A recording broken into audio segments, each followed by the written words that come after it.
Are you looking for more out of your life? Do you need ideas on how to start new businesses and how to move forward in your own personal life? Well, guess what? You have come to the right radio show. At You Can Overcome Anything podcast show, you will learn and hear from many people from all walks of life who are sharing their challenges, their stories, the habits, and the mind shifts they had to overcome to become who they are today. On top, you will get a chance to connect and see how you can overcome anything by networking and learning about your next move through this radio show. I present to you our great speakers at You Can Overcome Anything podcast show with your host, Cesar Espino.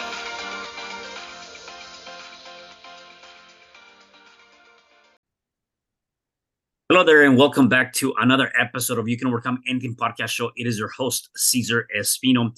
And today I have a special guest. His name is Andrew. He is a marketing-focused entrepreneur with 15 plus years of experience in multiple industries. He's developed his own approach to marketing many different types of brands with a large inbound content strategy tied together with robust marketing automation.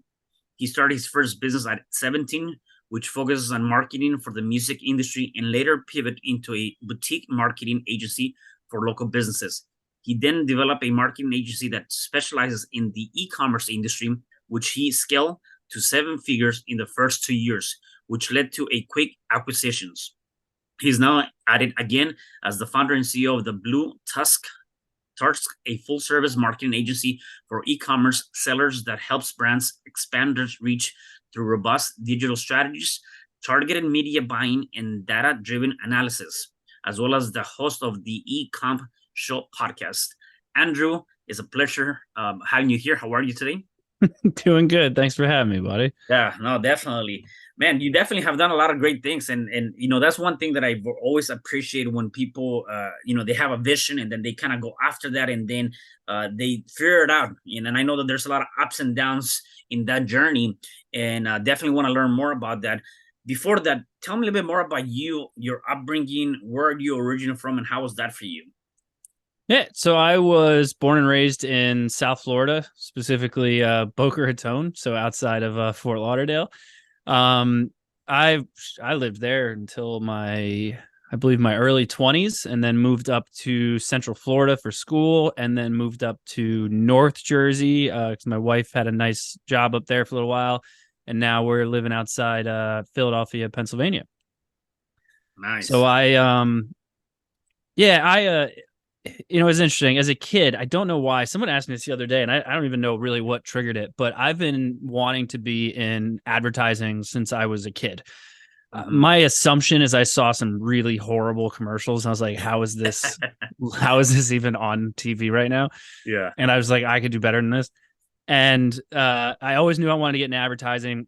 My dad's an entrepreneur. He's owned a bunch of different businesses and done his whole thing there. And he actually acquired one in when I was in high school. So I was 16 at the time, and my or 15. My I knew I wanted. I was like, okay, you're the boss of this, and I'm old enough now to have a job. How do I like kind of get into marketing there? And he's like, well, I don't need any help with marketing. I was like, okay, cool. He's like, but I do need help in the warehouse, and if you help me in the warehouse, I will have you like intern basically for. I was like, okay, fine. So I'd work in the warehouse. I'd stay a few extra hours and do some marketing stuff with them. And that was kind of where I started to get my feet wet with it. And then the reason I got to e-com is because the company he acquired, they sold like suspension and shocks for like cars and stuff. And but they were mostly brick and mortar. It's a small company he bought, and they like severely scaled it by just putting it online. And so I was really interested by like, oh, people are buying stuff online now, because back then that was not the thing. And still to this day, one of my favorite things to make fun of him for is that they were one of the first companies to get offered to sell something on Amazon other than books. And they turned it down because they thought it wasn't going to work. I was like, you idiot. Right. Yeah. Wow. No, that's cool. And so definitely you had that passion. Were there any challenging moments growing up, anything that kind of stood out for you, or you're always kind of in this focal point?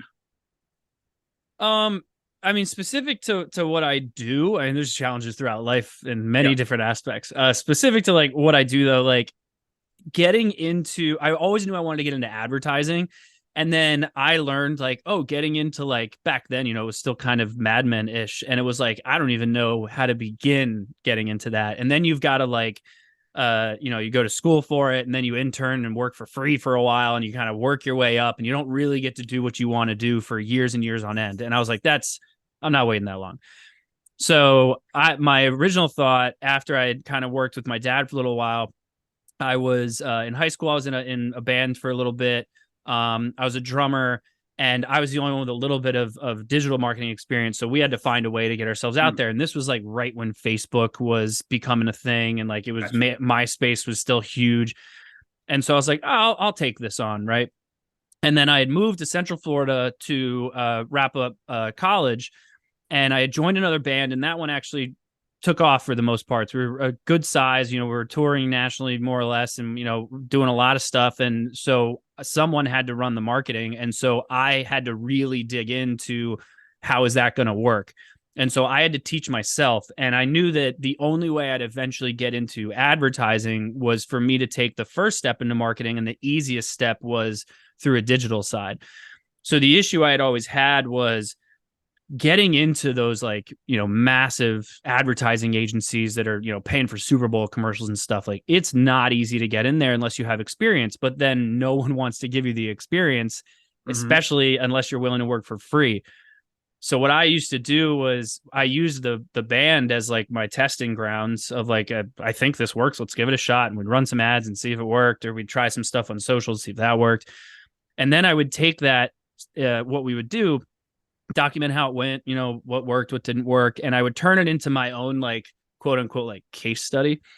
And then I would at the time I would do it. It wasn't Upwork at the time. They had other stuff that was relatively similar.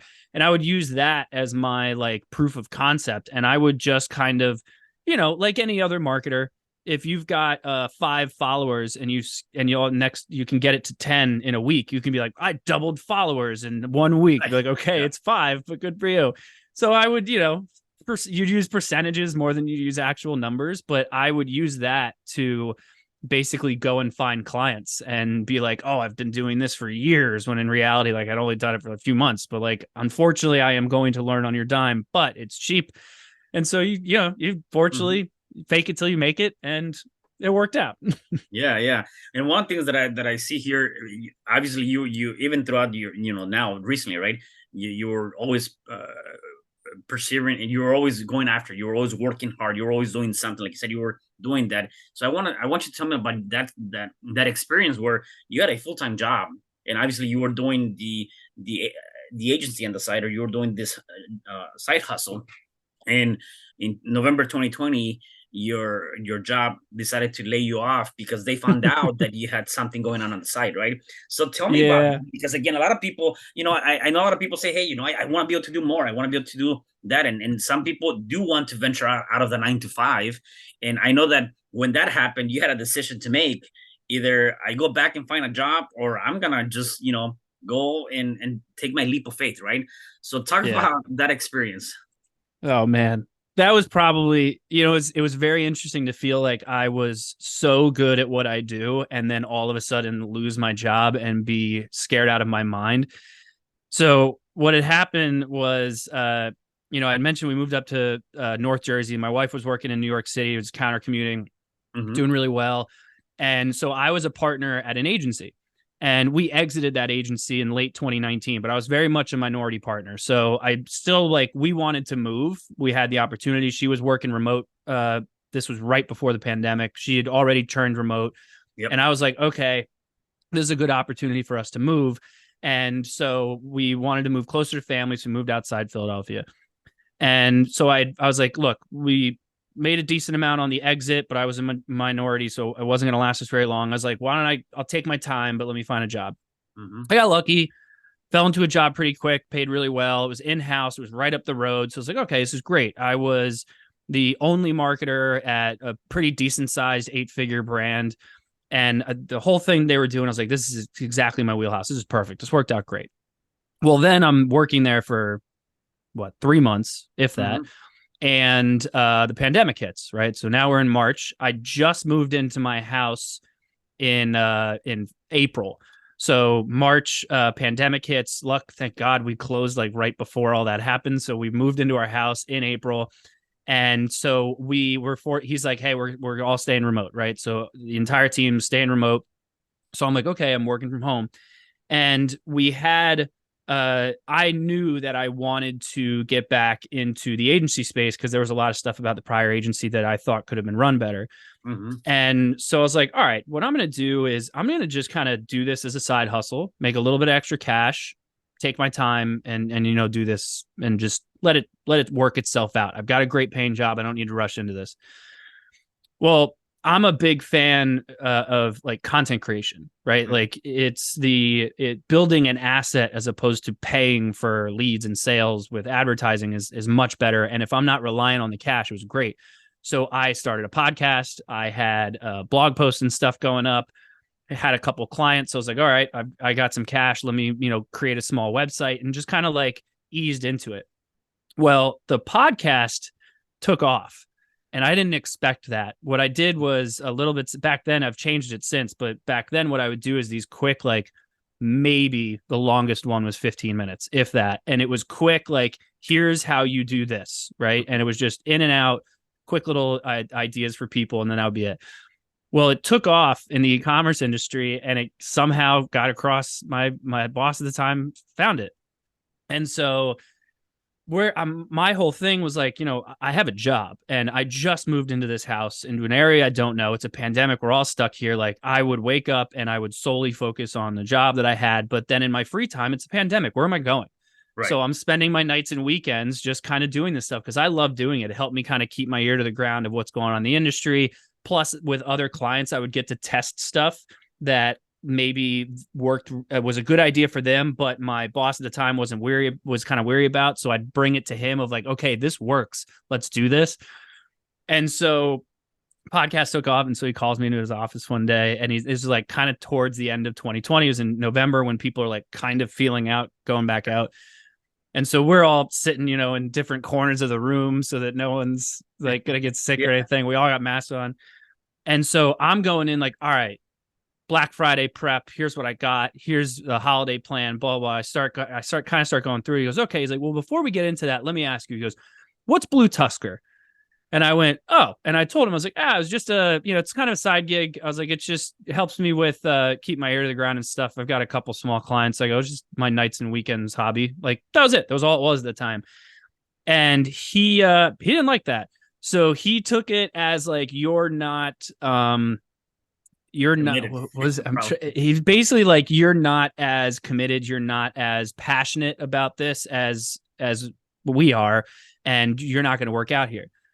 And so they let me go. And the thing that drove me crazy that I still take that, I go, if this ever happens to me, I know for a fact I will not treat anyone that way. Cause I saw it. I told him, I was like, look, if it's really bothering you, I go, I'll stop. I'll take all that stuff down. Like if it's really that big of a deal, like at the time I didn't care. Yeah. And I had a job and my wife would have killed me. Yeah. And so she did. And so, but then like what I realized that drove me crazy as I really started to think about it was you had an employee who, by the way, if you can't tell, I'm still a little sour about it. You let me know. If you had an employee that in their free time was still educating themselves on their job, and you had an employee who had like the entrepreneurial drive to want to keep doing stuff, to keep growing. If you wanted them to be passionate and you wanted them to care about your business as much as you do, give them a piece of the business or give them a goal, give them a way to get to a piece of the business so that it matters. Right. I don't want to be specific in case he listens to this podcast too, it was not a product line where you wake up and you go, man, I love this product line. It was just, it did well. And it was what it was. And if you want me to be passionate about it, show us a way to grow into that. And they just took it as like, oh, you're not passionate about this stuff, even though the business was killing it at the time. Cause it was late 2020. Everyone was. Right. And so I came home, told my wife, and she was like, all right, she was still working and she was remote. And she's like, I guess we'll talk about this later. And I was just distraught because I knew that I had the agency in a position where I was like, I can do this full time. Gonna have to take a salary cut. I'm gonna have to make some immediate changes in the agency, but I can do this. And then I need to hit the ground and hustle and get it done. And so that's what I did. I took a salary cut, had to tweak some stuff on resources we had internally because now I was just going to do it myself.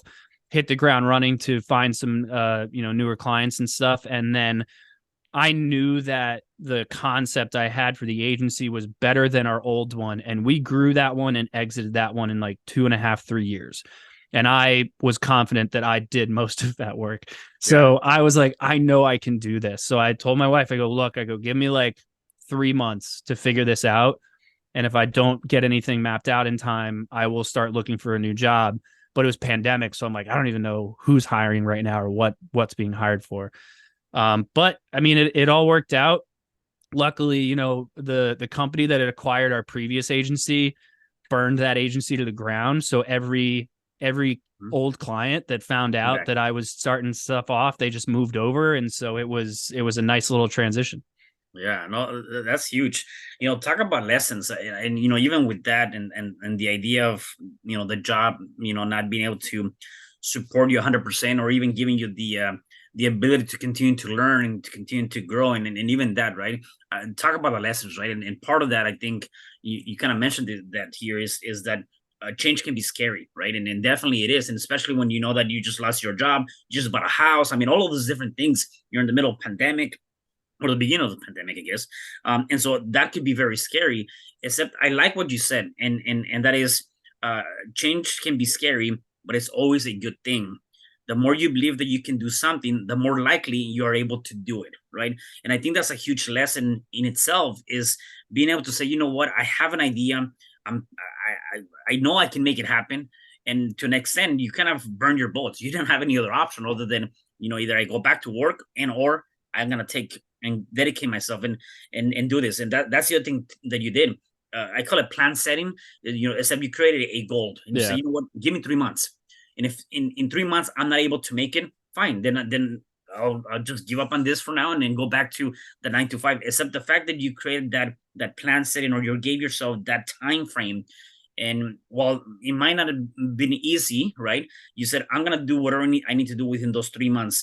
So talk about some of those lessons, because I think that anyone that's either went through something similar or is really thinking about becoming an entrepreneur, there are so many different lessons besides the things that I just talked about, in terms of being able to jump in and say, you know what, I have an idea, I have a lesson. A lot of times people have ideas, or they have something that they want to do, start a new business or whatever that might be. And because of the fear of the unknown, the fear of, well, I don't know if I can leave my 9 to 5, or I'm already working 12 hours.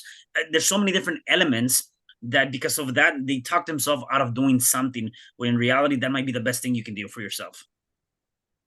Yeah. I mean, there was a lot of lessons I learned from that. Many I still take forward to now. Like, really, one of the things I always try to remember is, like, I'll give you a perfect example. We're working on something now of like, hey, it's the end of the year and for e-commerce, right? Some clients are killing it and we can't wait to finish mapping out next year's stuff. Then I got others where it's like, hey, we didn't get started on anything until too late. And now it's kind of like, what's going to happen next year? We don't know. Some of the smaller sellers, they don't make it through this time. And so one of the things that I always try to remember is, especially like when we're mapping out like projections and stuff, it's like, hey, like, this isn't going to happen overnight. You're not going to all of a sudden, the business isn't going to shut down overnight.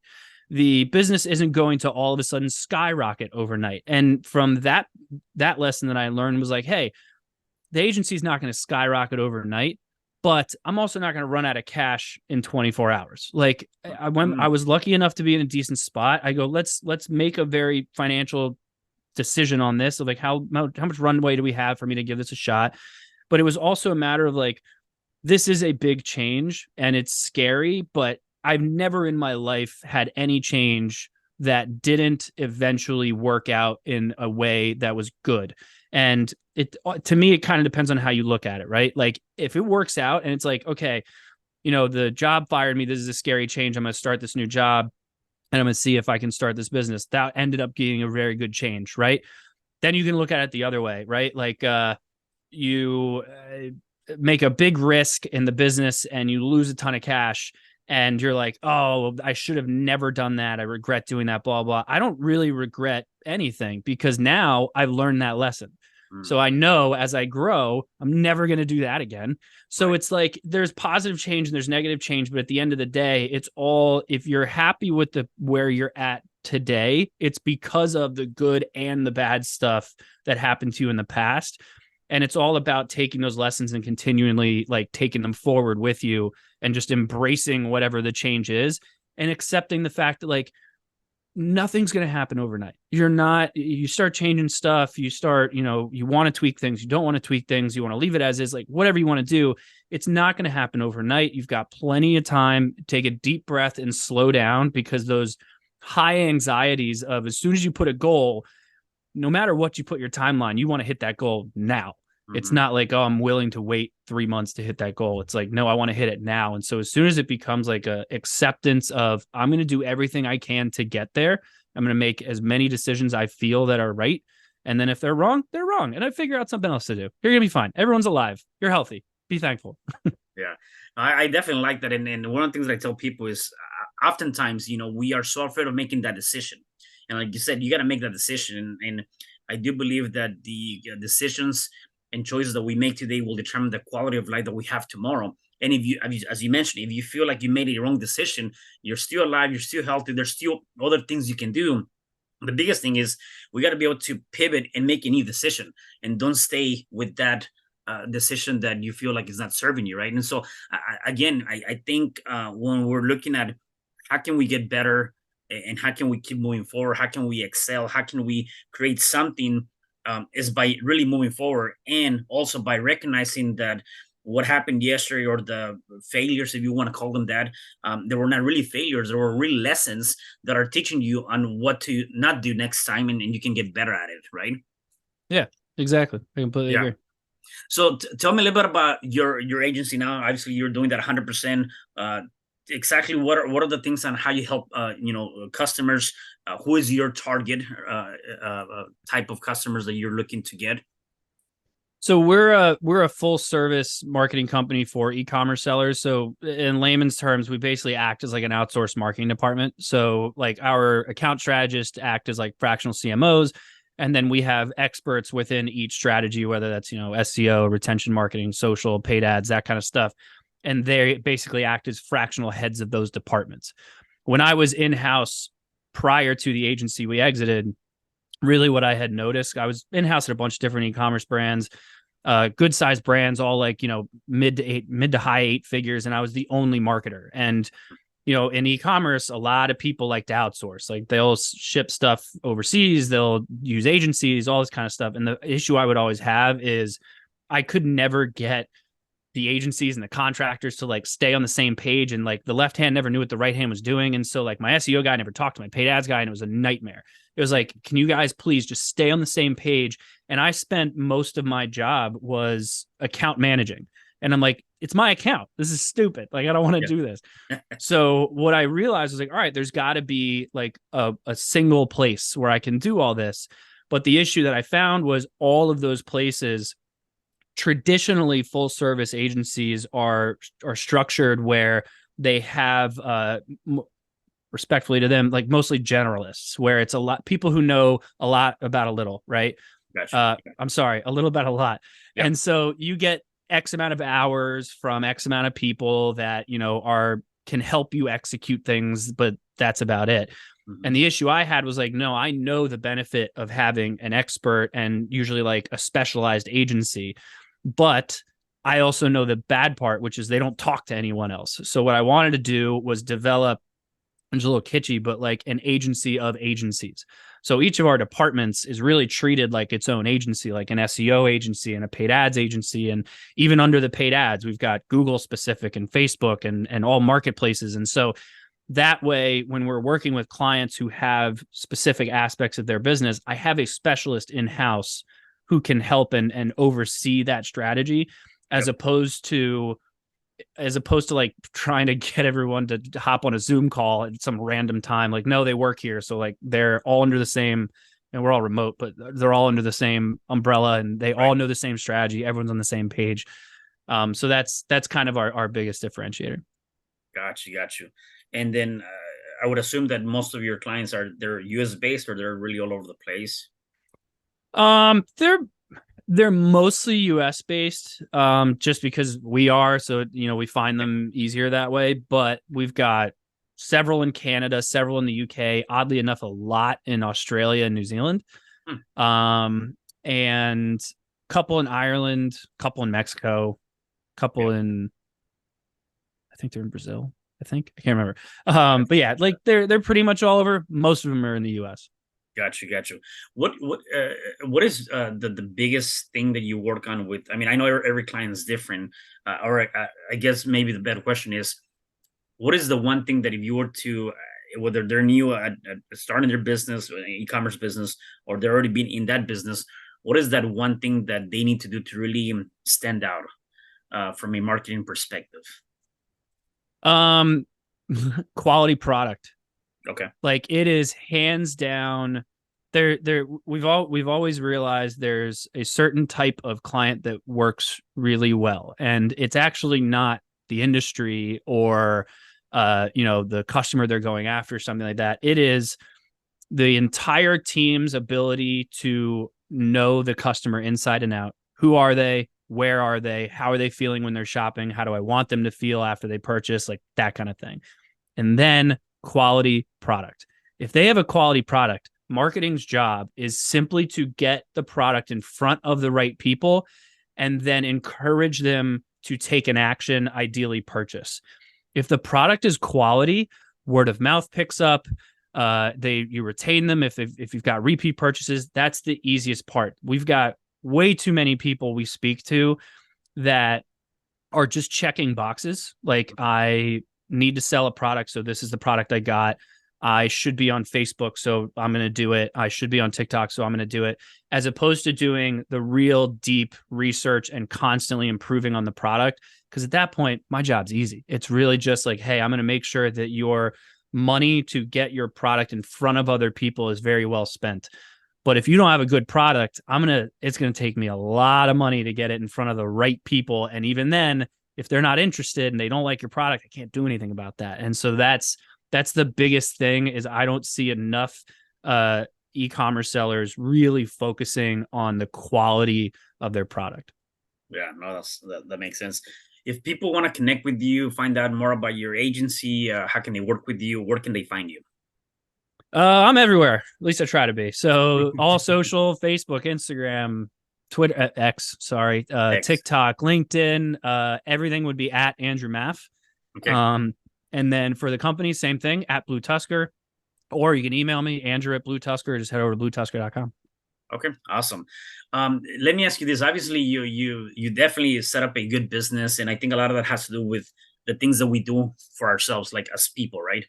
Do you have any habits, any rituals, anything that you do on a daily basis to help you stay on top of your game? Oy.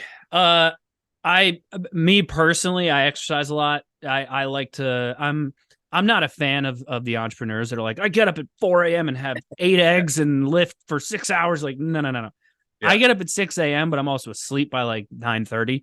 yeah, And I go to the gym for like an hour. I come home, shower, take care of my dogs, and kind of just chill for a minute, make a coffee, and then I come in and kind of get at it. And I'm a big fan of the exercising side, simply because I can start my day with a clearer mind. And usually, like, you know, you had a pre-workout in the morning, you sit down at your desk, you're like, let's take today on, like, let's go. yeah. So like there's that aspect. But the thing I like about exercise, at least for me, like I also I'm a runner. The thing I like about either of those is basically I get a really clear mind and I come up with some of my best ideas, in my opinion, Mm, while I'm exercising.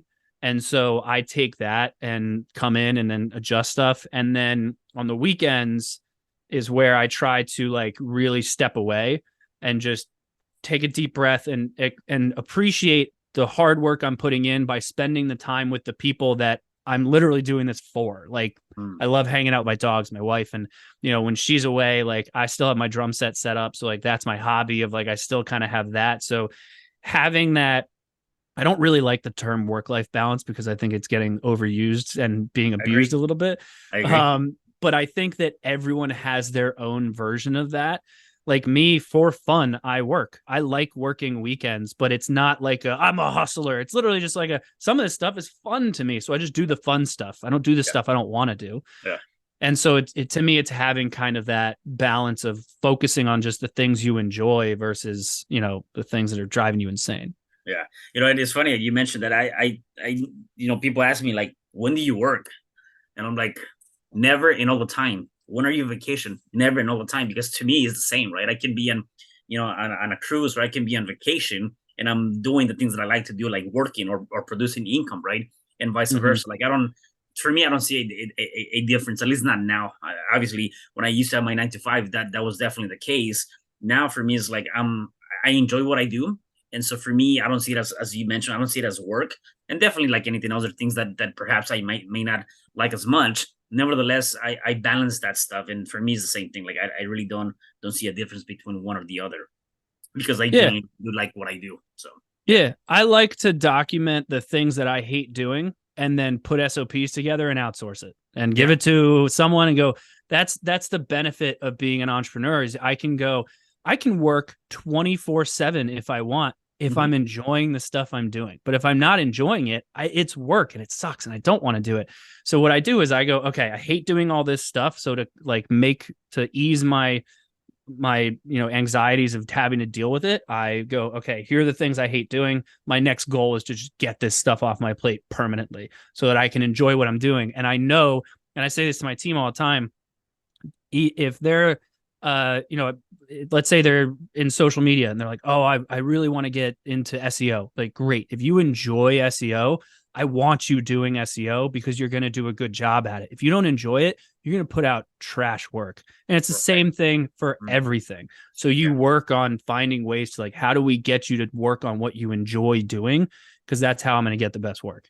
Yeah, I love that. That's actually a really good golden nugget and idea. My last question for you is, for the people that are watching us and listening to us, if they're going through any challenge, whatever challenge that might be, what is one thing or a few things you can say to them so they can start overcoming that challenge? This is sound ridiculous, but you'll be fine. You'll be okay. Don't worry about it. You know how many challenges you probably went through 5 years ago that you don't even remember? Like, Mm, you're going to be totally fine. You're in the moment and you're stressing and you've got anxieties, but there's a good chance you've been in a similar challenge, or there's a good chance that you've been in a worse challenge and you don't even remember it anymore. So just, you're going to get through it. You'll be totally fine. Just, it all works out in the end. Be thankful you've got your health and you're alive and everything's fine. You're going to be fine. Chill. yeah, I definitely love that. Andrew, thank you again for being here. Really appreciate all the insight and definitely having you on the show. Anything else you might want to say before I let you go? I think I've chewed everyone's ear off enough, but I appreciate the time, buddy. Thanks for having me on the show. Sounds good. Well, guys, thank you so much for being here on the show. Make sure that you guys share this podcast and share it with somebody, because definitely somebody needs to hear it. And I'll see you guys on the next episode of You Can Overcome Anything podcast show. Thank you. Hi, I'm Cesar Espino, real estate investor, business coach, and consultant, and author of the book, You Can Overcome Anything, Even When the World Says No. My number is 424-501-6046. In my book, I talk about making the necessary changes to shift your mind for prosperity and certainty. Pick up your copy at Amazon. I also love helping families with their real estate and can purchase your house fast and all cash. Follow me on Instagram, Facebook, and LinkedIn. My number is 424-501-6046. Thank you for having me today. I am so glad you've tuned into this podcast. You can find me at your favorite podcast platform where you can like, subscribe, comment, and share. And to learn more about myself, my services, you can find me at www.cesarrespino.com, or you can also find me at your social media. Thanks for joining me, and I am looking forward to having you at the next episode. And know you truly can overcome anything.